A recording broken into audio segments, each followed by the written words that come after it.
So can you start by sharing the path that led you to Marquette and Argyle?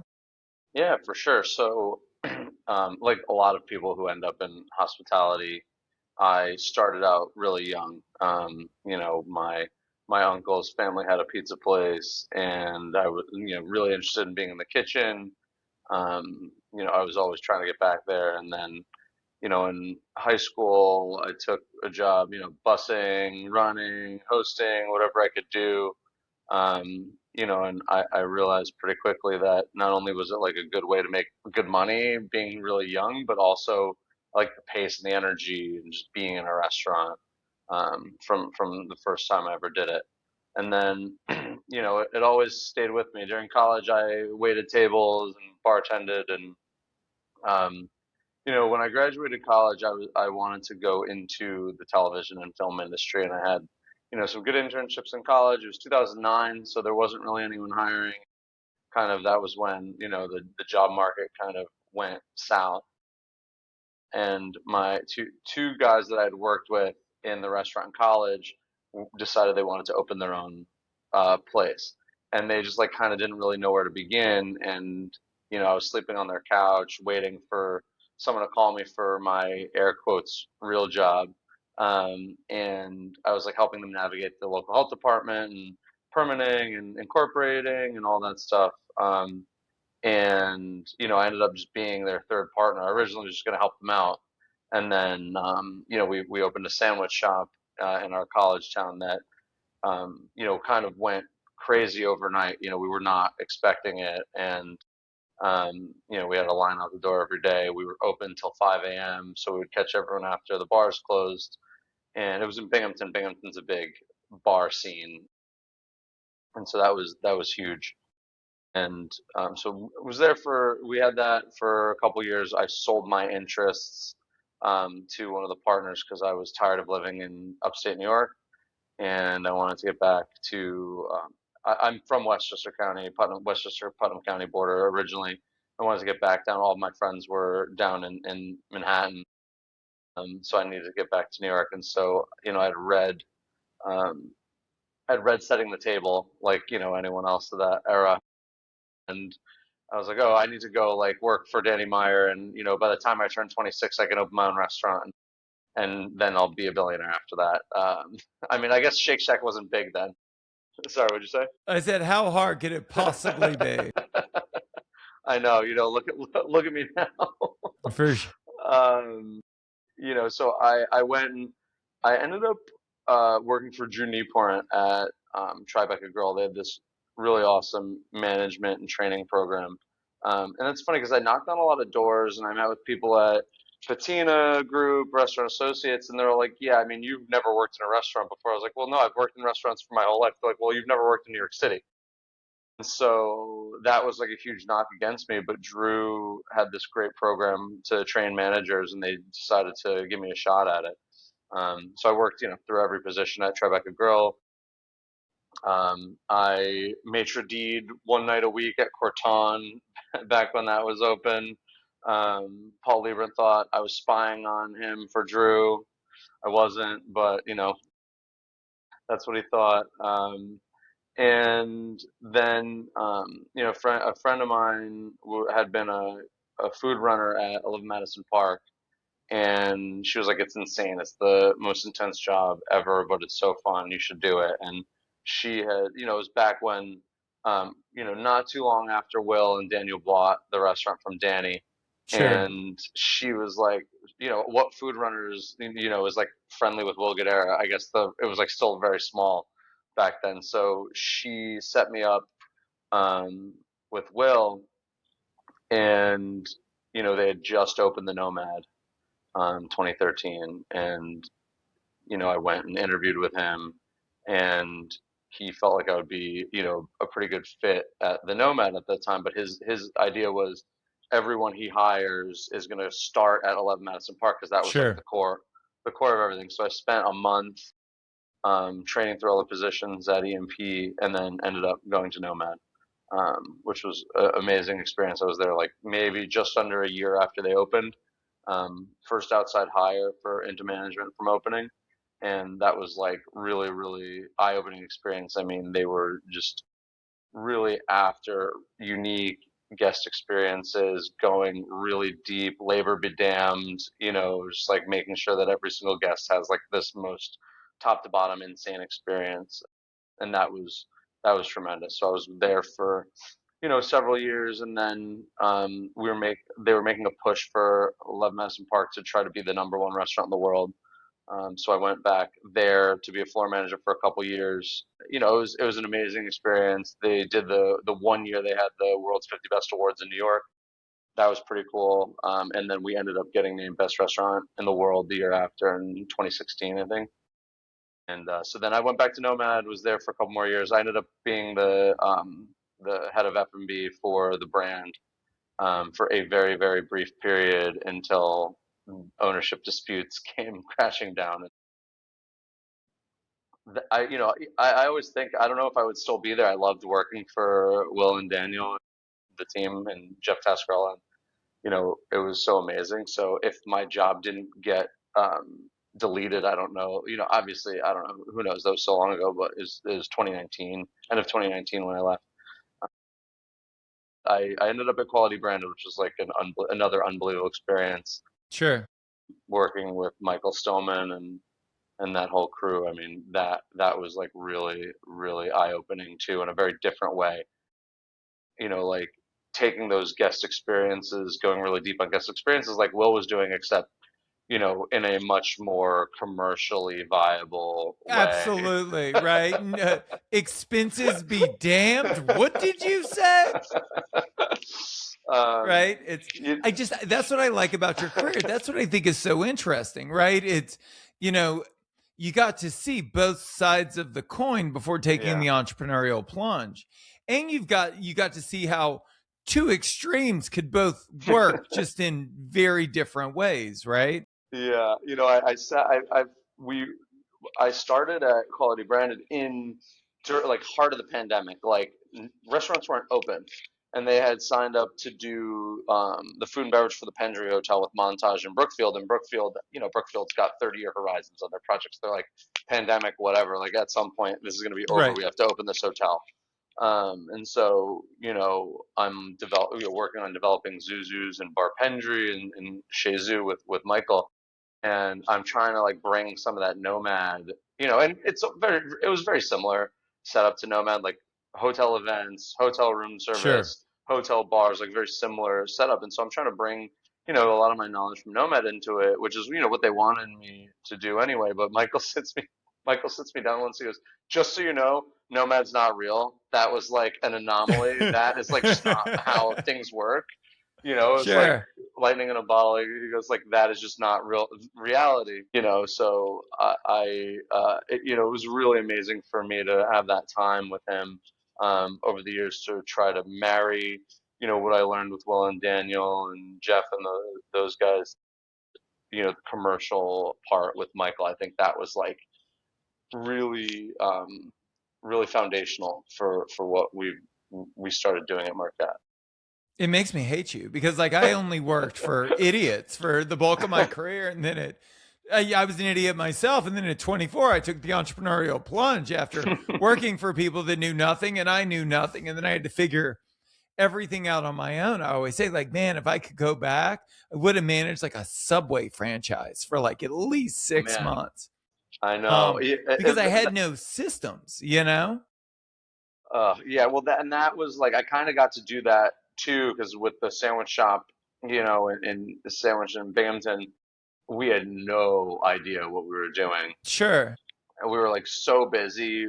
We kept running out of money. We were like, "What is happening? How can we be so busy but also have no How are money?" we so rich and so poor at the same time? I get it. It was What insane. inspired the entrepreneurial leap?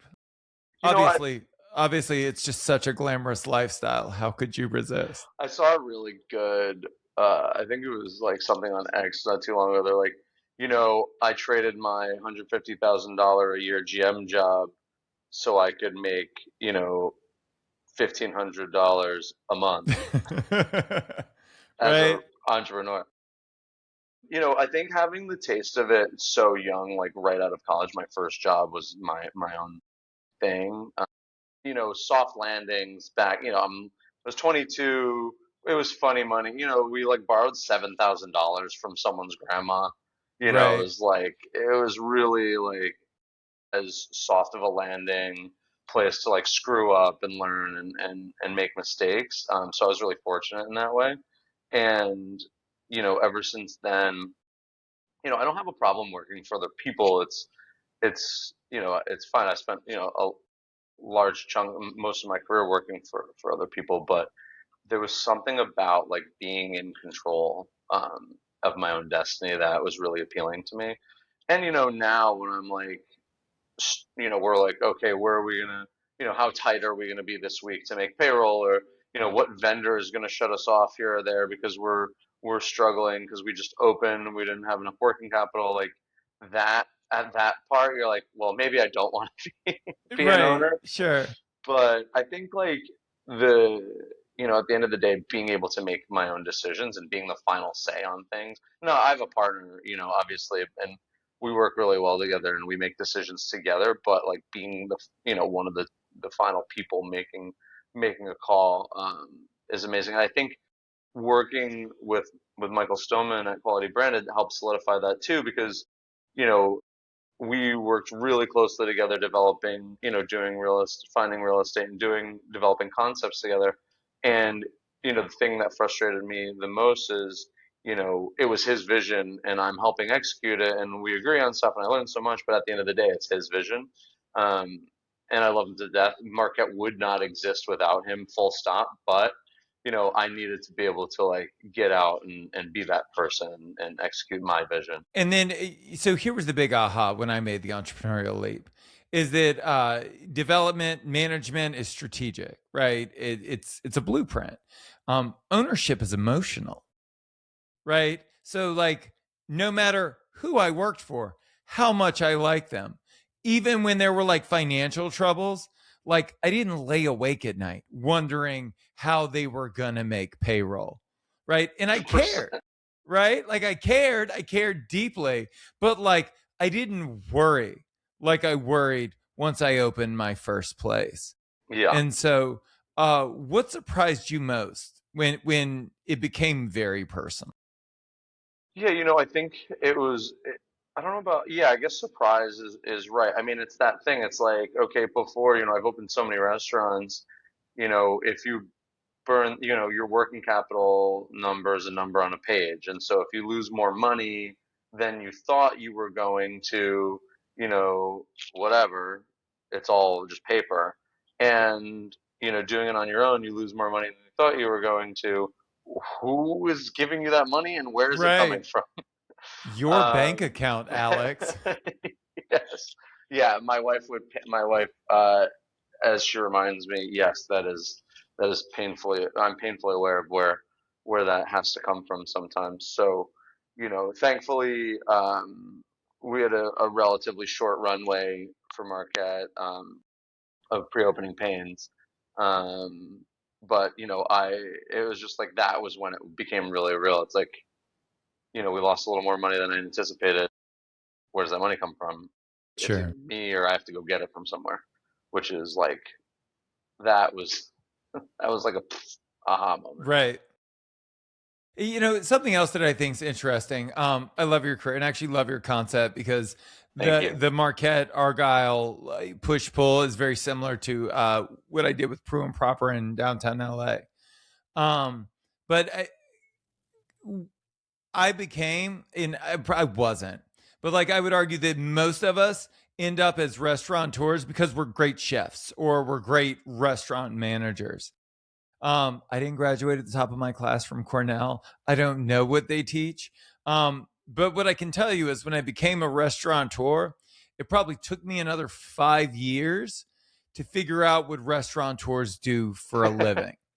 Um, because I spent all of my time, I was a great restaurant manager, or at least mediocre, right? But that's all I knew how to do. So when I opened the restaurant, I wasn't the restaurateur. I was basically just a restaurant manager with equity because I didn't really know what restaurateurs did. What was that Yeah. experience like for you and that transition like for you? Yeah, I I think I spent so much time like so close to truly great restaurateurs that I had a good idea. And also, I waited. My first restaurant in Binghamton I opened when I was 22, and it was like such a dumpster fire generally, um, that I waited. I waited 15 years or 16 years to even sign the lease of my first place in New York. So, I think I had that moment of like, I want to go learn from people like Drew and Will and Michael and, even early years when I was, in my mid 20s with Will, I was like, oh, I could go do this. It took time to really understand, what goes into it. And also like there's luck involved, there's timing Timing. Oh involved. my God. Yeah, for sure. I mean, watching what they did, the what they did with turning EMP from, a really nice bistro into the best restaurant in the world, and then doing Nomad right after that in New York, which was like a very singular restaurant. Watching that, it's just like, oh man, the skill and the luck and the timing, because you look at Nomad LA, like, after only opening hits, take a big swing like Nomad LA and just like location, timing, whatever, just, it's really great. Restaurateurs close restaurants all the time. I mean, look at All any the any of time. the really big ones. It's, you put your heart and soul into opening something, and to think about it, like these guys who are at the top of their, um, the top of their fields, closing restaurants all the time. So, I think, yeah, it's really being aware of that. I think too, like makes you ready to be a restaurateur. I agree. Let's talk about the branded concepts within the building. Um, I thought when we did it that it was going to be a strategic advantage. It was, but not for the reasons that I thought it was going to That's be. interesting.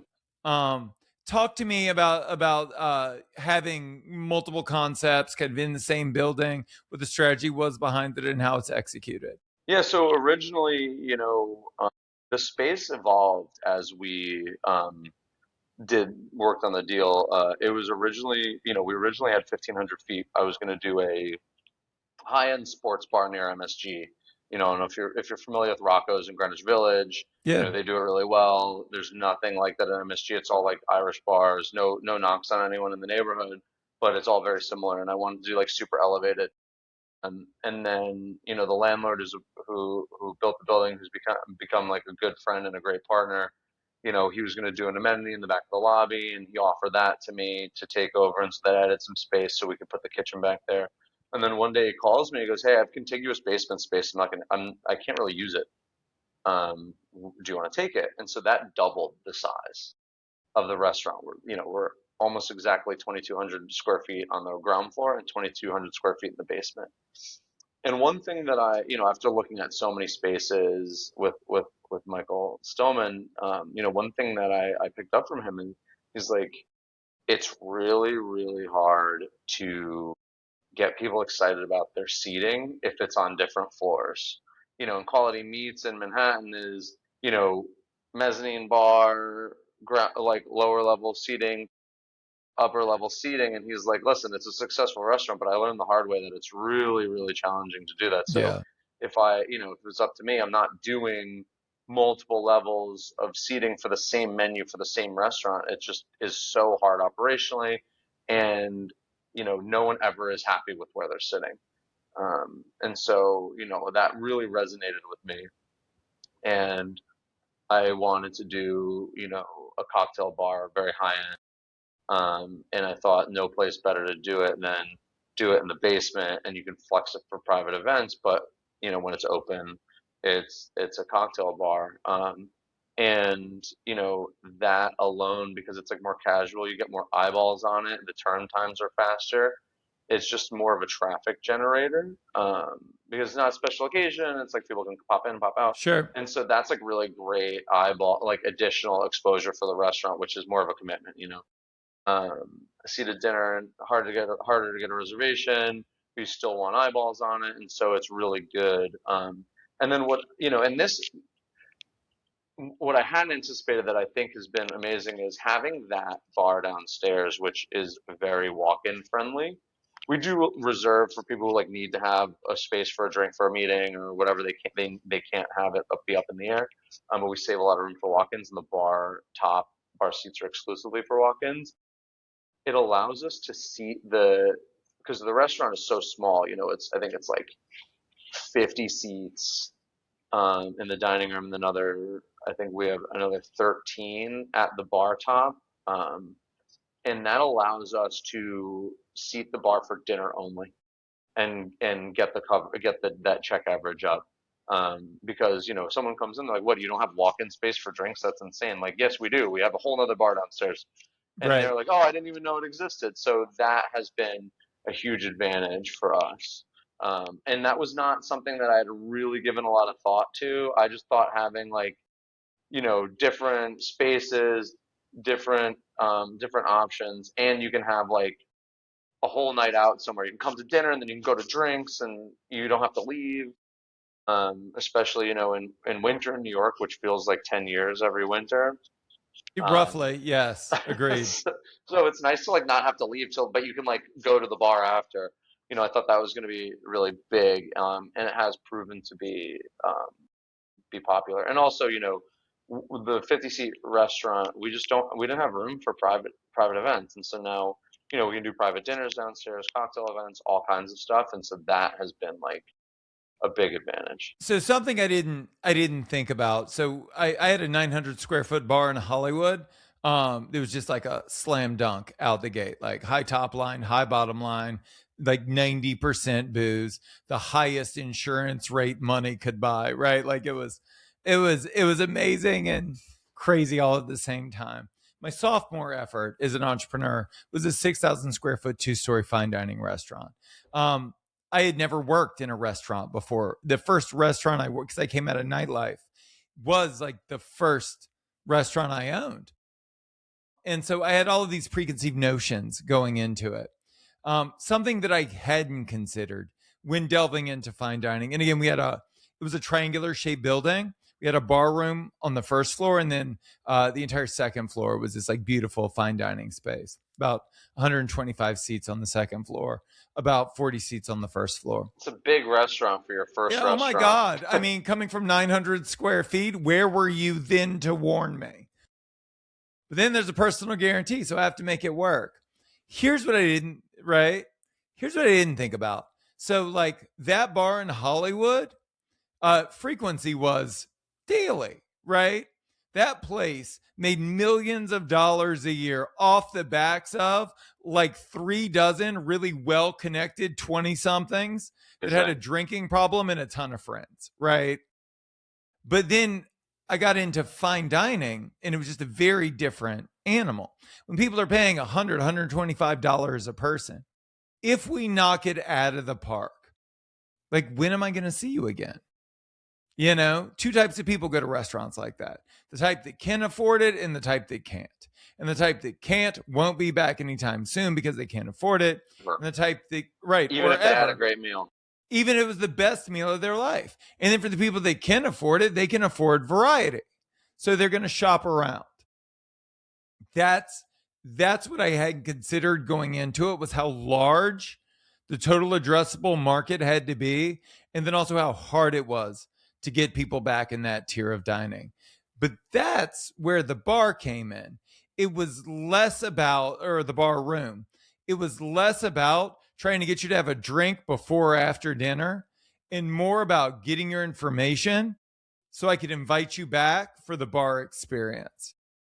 Is that your experience as well? Yeah, I think having having a lower ticket thing in the building is just like, it gets people there more often. We've got people come 2, 3 times a week, 4 times a week sometimes if they work in the neighborhood. You know, and also like they come in for the bar, they end up staying and eating, you know, whether they're eating at Sure. the bar, you know, we have a slightly different menu down there, but, um, you know, our bar check is still $50, you know, so it's really not, it's not nothing. And then, you know, if I convert them to the dining room, you know, a couple times a month, I think that it's absolutely worth it. But yes, it's having the lower entry point price wise really allows you to create a third space for more people. Talk to me about marketing. You and we're probably similar in age. It's a very interesting generation to grow up in the industry because it's all of the old school shit plus the internet.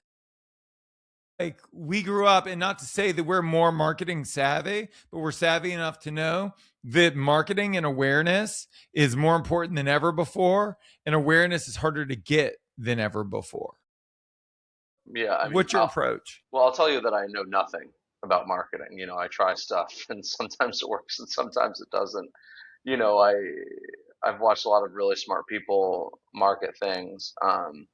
And you know, for me, I haven't quite cracked that code yet. I try a lot of stuff, and you know, part of it is just like general awareness. I don't have, you know, an actionable tip for anyone other than like grind at like marketing is a grind, just like ops, like grind, and eventually, you know, if you're doing really good stuff, something will hit. So, you know, I think a really good example is, you know, we have a great PR team. I've worked with them, you know, Mona PR. I've worked with them for a long time. You know, I worked with them on Zuzu's, and Shih Tzu, and we did Bad Roman together, and I've just done a lot of stuff with them. So I was excited to bring them on, and you know, it's like constant gentle pressure of like getting your name everywhere, being on the lists, being, you know, doing, you know, little snippets for different articles here and there, and kind of like being everywhere, and then, you know, getting the right influencers to come in. But sometimes it's like that constant gentle pressure allows you to get other things, you know. So like, you know, us being all over the place put us on the, you know, on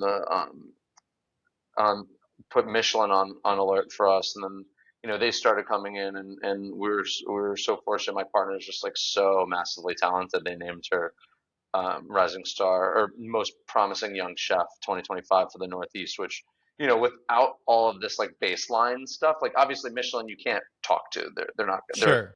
super anonymous.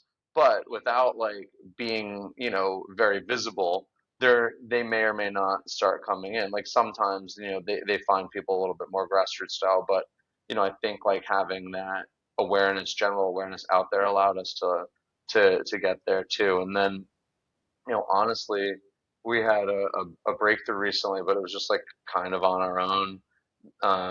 You know, it's Black History Month, and my partner reached out to this influencer who had been going to Black female-owned businesses, and he came in, and you know, he's got half a million followers on Instagram and probably three-quarters of a million followers on TikTok. And he came in, he happened to come in at like, you know, 5 p.m. on a Tuesday. No one's out of work yet. No one's in the restaurant. Place is empty. Like our first reservation was probably at 5:15, 5:30. And he like takes a little video, and he's like, and then he eats, and he had such a great time. He was by himself. He's like the nicest guy. He had such a great time.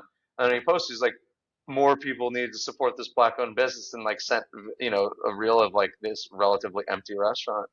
And it just like exploded our reservations overnight, like just out of absolute, like, you know, we were busy, you know, we were busy, normal restaurant in a, you know, in a corporate area near MSG. You know, we're busy from 5:30 to 8:30 most nights. You know, if you wanted to get a 5:15, 5:30 reservation or like a 9 o'clock, you always could. And then all of a sudden, like, you know, people are calling. I'm like, yeah, I've got 10:15 available. I'm sorry.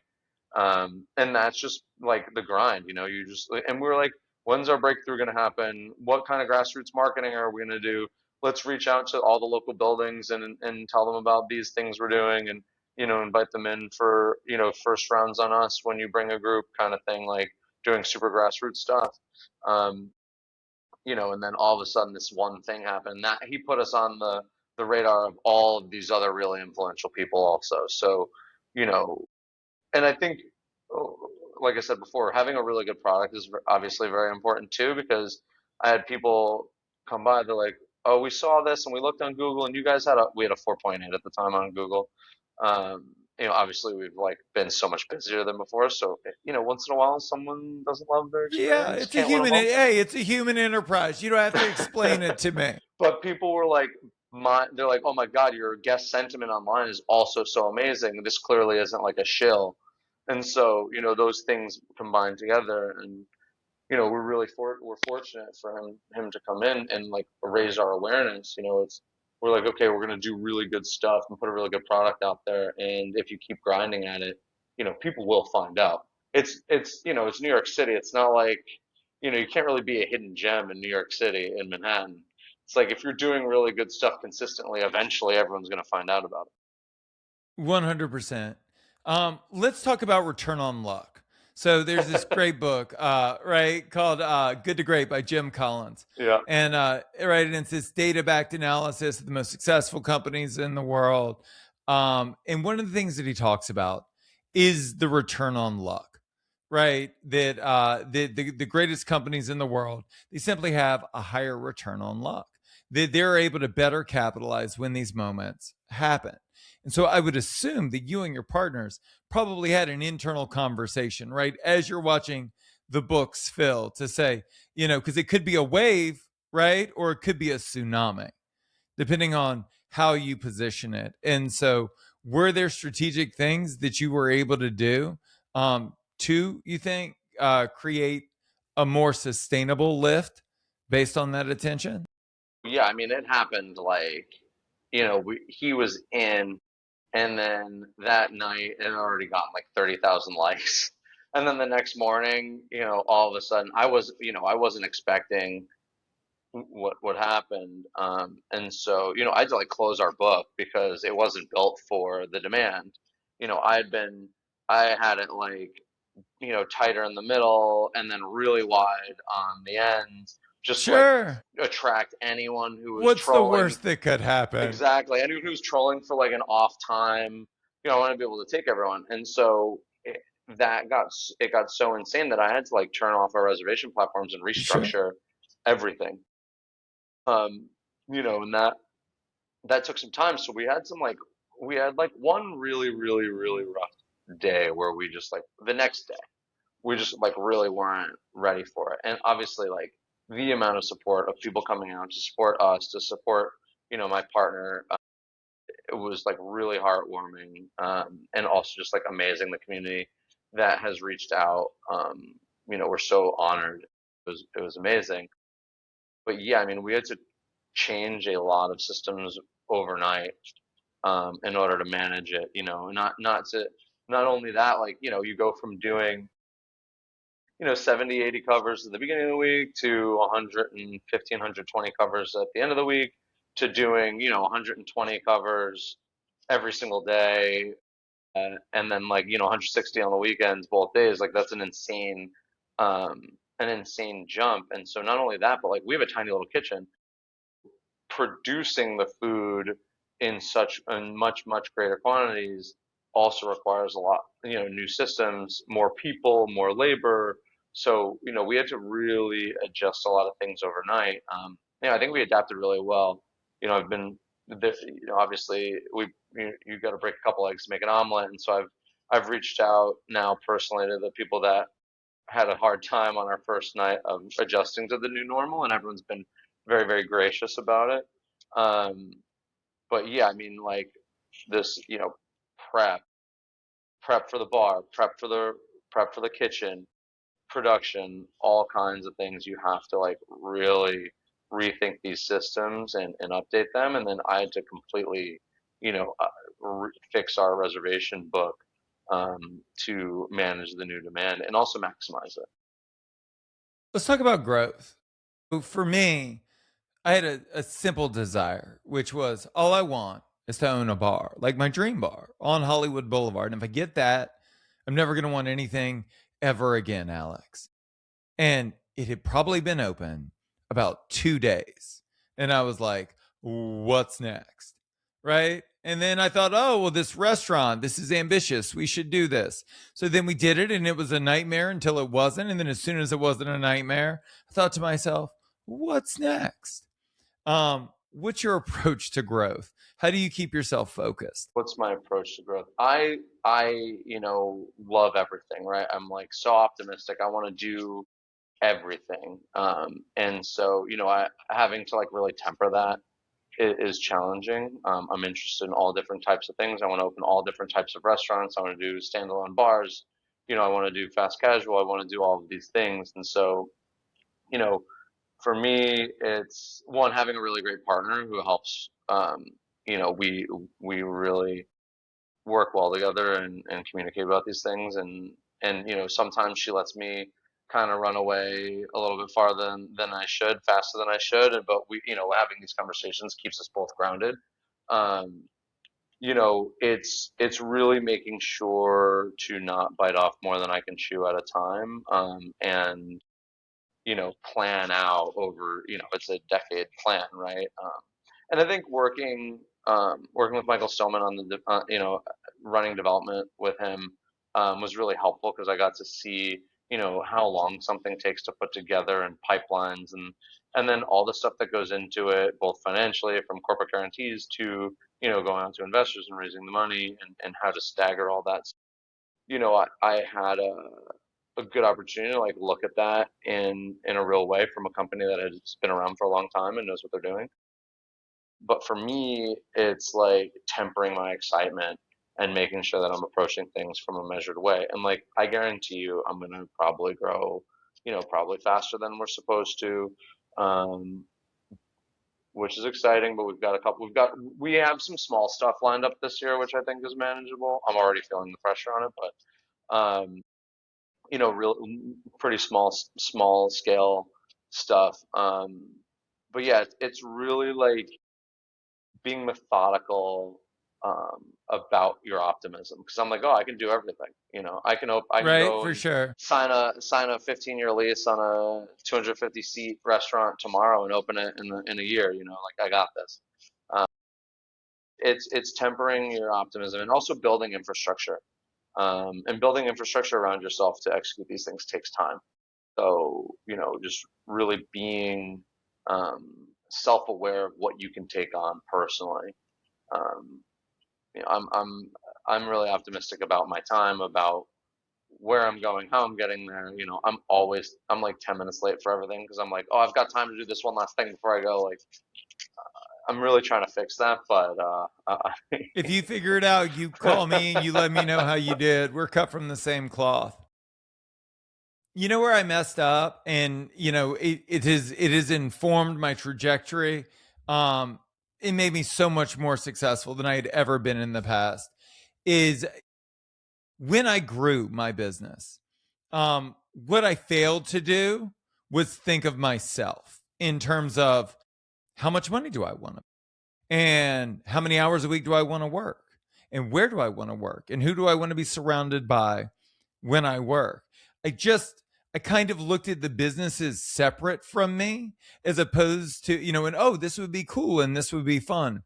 But it was never part of a plan like I'm going to open this thing, it's going to top line this, which is going to bottom line this, which is going to impact my life in this way. Which I know sounds ridiculous, but I don't know how many of us do that. And I think had I done that, had I known exactly how much money I wanted to make and how I wanted to spend my time to make that money. Obviously, like looking back, I can connect the dots and I'm grateful for all that happened, good and bad. Um, but I would have probably made different decisions, or I would have made the same decisions with different timing. How much of that plays into your growth strategy? yeah, I think it's interesting. That really resonates with me too because there's you know, a lot of like wanting to do different projects and not really thinking about how they're going to impact you or your lifestyle or where you're going to be or what your goals are. Just because you like stuff and you like trying new things and trying new concepts. And I like food and I like people and I want to, do all that stuff. I do think about the financial piece of it a lot, and that also just is like having been, having learned from really great people of, looking at financial models and looking at them, good or great, good, medium, bad. Um, I think one of the mistakes I made was, you know, I was like building a pro forma to fit my narrative, Yeah, uh, buddy. which works when you're raising money. Sure. But it doesn't work when you're operating something. And, I knew better too. I really did. And I did it anyway. And like, listen, we're not far off from my rosy colored narrative pro forma. We'll get there. We're not there right now, but I think being more realistic, especially how it affects you, it's like, I don't know, I'm probably not going to make any real money from this thing for several years. Which, looking at other industries, in anything where you're investing professionally or, investing your time, investing money professionally, like you're not seeing returns year one. It's uncommon. So, that's not that crazy, but yeah, I think like being more realistic with financial modeling, I think would be like a big tip for people that I was like trying to be a little bit, like I said, too optimistic. Um, and so now that is something that I'm like very careful about going forward. How does that inform goal setting? So this is something like I'm 46 years old, Alex, and in 2025, I hit every goal I had set for the first That's time in my amazing. life. Congrats. Right, but dude, 45 years in the making, I don't know if I would clap for that. But I share it because it's that optimism, right? That I think is so central to being an entrepreneur. Nobody thinks to themselves, man, this is going to be a fucking grind. This is going to be miserable. I'm going to lay awake at night. We should do this. I think every project starts, right? Like, how hard could this possibly be? I've seen that it works. It's going to be great. When I signed the lease on that fine dining restaurant, the nut was $30,000 a month, Alex. You know what I mean? Like, that's a big nut, dude. Think about my level of optimism having never run a restaurant before. And I signed a lease with a personal guarantee. It was 3 5s. It's 30 grand a month. Like, my God. So I would ask you, like, how does your optimism inform goal setting now? And what are you doing to either temper or adjust that moving forward? I think I think a lot of that too is about managing risk because, like, if you're looking down you're looking at a lease and you're like, okay, I'm gonna sign this lease and personally guarantee it and do and go for it. If someone was sitting there showing you a video of all the most horrible things that are going to happen to you personally during your first year of operation, like, are you still signing that lease? Probably not. I think part of the party trick is, having incredible optimism and also having very, very high risk tolerance. Um, for your first one, I think, you know, a lot of things went right for us on this first go that could have gone differently. Obviously there's skill involved and experience and determination. But the Manhattan's restaurant market at the high end is like super oversaturated, right? So like it could go different direction. I think, on the go forward, it's don't take more risk than you can absorb if things go south. So it's like looking at a personal guarantee or, not doing a personal guarantee, now not doing a personal guarantee, signing a corporate guarantee. Um, will the corporation survive if it has to be on the hook for, whatever, $2 million for your first couple years of your lease? God forbid something happens, you go to business, in your first or second year, will your company survive that? And if the answer is no, then you probably shouldn't sign that lease. Right. Yeah, should you be signing up for, my rent at Markette is very reasonable. And the personal guarantee for the lease is fairly short. And, in New York, we're fortunate to have good guy guarantees, which are really helpful. And I know they don't really exist outside of New York. Very So true. that and also because the commercial real estate in New York, even after the pandemic is pretty strong. So, these landlords are like, fine, pay me out your 6 months and I'm sure I'll find someone to lease it by then. So New York, we're fortunate to have that. But yeah, it's really taking a long look at what your true downsides say nothing goes right.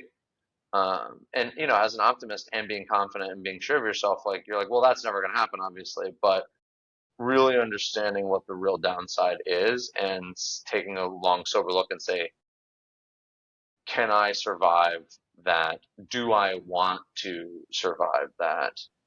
Um, you know, Before you're willing to pull the trigger on something. And as I look at my, next couple of projects, that is something that I really consider is like, if this thing goes completely wrong, will my company make it? What should we steal from you? I think that success leaves clues. And I think it's an interesting question to ask, right? Like, what are the tactics, the tools, the strategies that have served you well over the years that anyone could do and it would benefit their life or their business? I think the biggest one for me is be a sponge. Like I I opened my restaurant in Binghamton. It was it was fine. We got lucky on a lot of fronts, but it was like not a well run, back end well run thing. But I was like really, I like couldn't figure out I couldn't figure out the accounting process, and I like just didn't want to learn QuickBooks. And so my friend was a master's of accounting. It was getting his master's in accounting. And so I traded him school credit for building my accounting systems. I signed off on his school credit and he got school credit and he did my accounting systems for me. Like that was like not how to run a business. And he's down there with like boxes of receipts going through old stuff. He's like, "Why did you do this to me? Like, I can't believe this." So having done that, I guess I had just the moment of like, "Hey, I need to go learn how to do this from real people if I want to make this work."